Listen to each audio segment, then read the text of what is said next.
Today we'll be making a split cake filled with buttercream flowers. You'll need 4 layers of cake, all cut in half, and then cake boards that are also in the shape of a half cake. Stick it to a temporary board, pop it into the freezer, and then fill a piping bag with a ball tip Russian piping tip. And start creating your flowers on a baking paper sheet.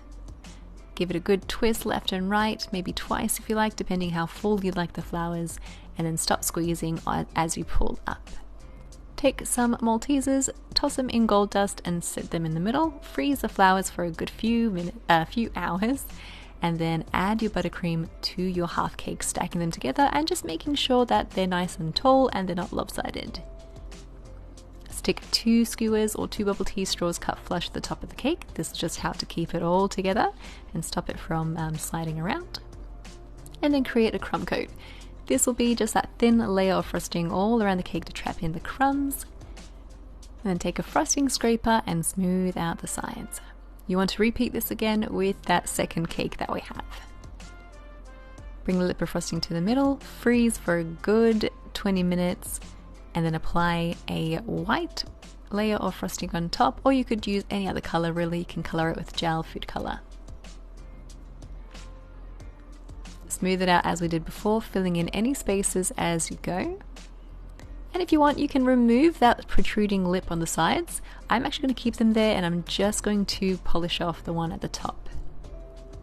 Refrigerate for half an hour, and then stick your flowers onto that flat side of the cake.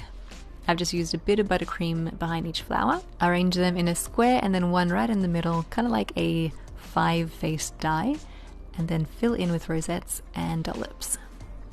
Do the same for your other cake, and I am leaving lots of spaces in between there we can fill in with either leaves or our little buds later. For the leaves, I recommend a number 352 piping tip and just placing them right behind the flowers. For those other spaces now in between, take a small to medium round piping tip, create little dollop circles, and then right in the center of those go in with a smaller tip and white frosting to create the little buds. Freeze it one more time for a good 20 minutes, release the cake board from the temporary cake board, and rearrange the 2 halves onto a display board. I've chosen rectangle because it just allowed for a little bit more movement, so I can arrange them however I like. And then you could leave it at that if you like, or you could paint in those raised lips with a little bit of gold edible paint. That was just vodka with edible gold luster dust.